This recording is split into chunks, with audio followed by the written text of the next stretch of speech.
Hey guys, Bailey R here, and I know I'm kinda late on this, but I still wanted to do a video about it. All of you have probably heard about it by now, but in case you actually haven't, for some reason, Scott Weiland, the former lead singer of Stone Temple Pilots, has sadly died at the age of 48. He passed away on Thursday, December 3rd. He was on tour with his solo project called Scott Weiland and the Wildabouts.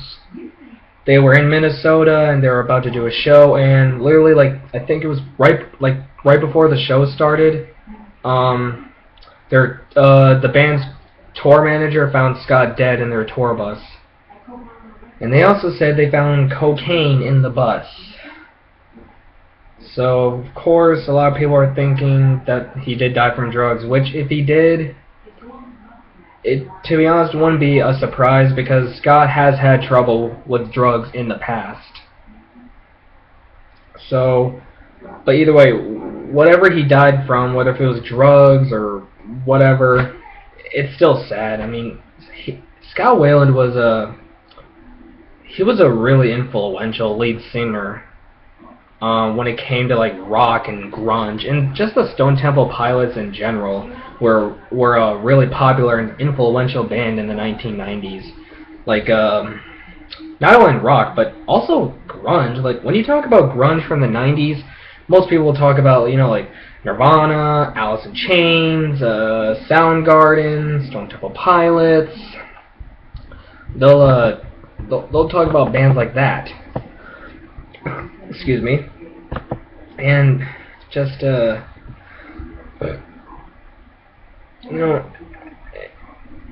also Pearl Jam. I forgot about Pearl Jam. So yeah, Pearl Jam too.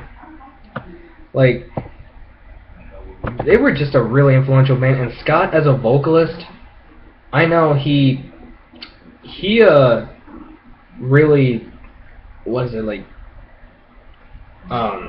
he really helped people a lot. And Stone Temple Pilots, they kind of also influenced quite a bit of people. And of course, he was also in Velvet Revolver, who was a band that didn't last too long. He was with members of Guns N' Roses in that band, like Slash. I think they only released 1-2 albums, then they split up. And they actually won a Grammy together, and so did Stone Temple Pilots. And yeah, when it comes to STP, they have some damn good albums like Core, Purple, Number 4. And when it comes to songs, they have a Plush, Piece of Pie, that's a good one, Creep, Tripping on a Hole in a Paper Heart, Down.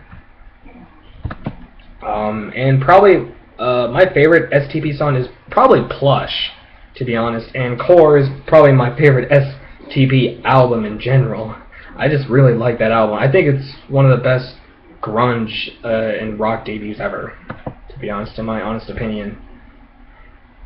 And then, of course, he left Stone Temple Pilots in the 2010s, and then on the EP that they released in 2013, they had Chester Bennington do vocals on that EP. And I thought Chester did a good job. It's just I don't know, it was just kind of weird not hearing Scott on there.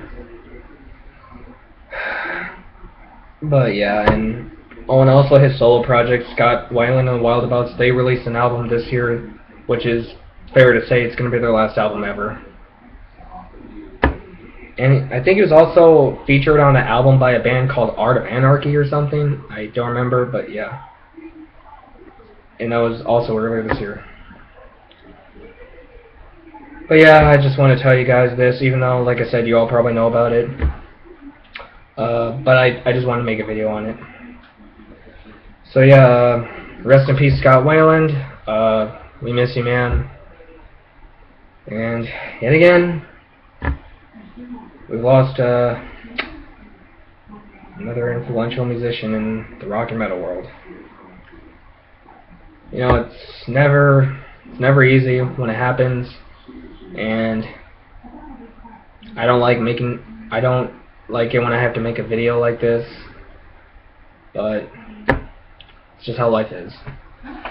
But anyway, rest in peace, Scott. You will be missed, and thank you for everything you did. Alright guys, tell me your thoughts about Scott passing away in the comments below, and as always, keep the comments respectful. If I see any like really disrespectful comments, I'm taking those down, because when I make videos like this, I'm not dealing with shit like that. So yeah, anyway, rest in peace, Scott, and tell me what was like your favorite STP album, STP song, you know, and all that jazz. Alright, thank you guys for watching. See you next time.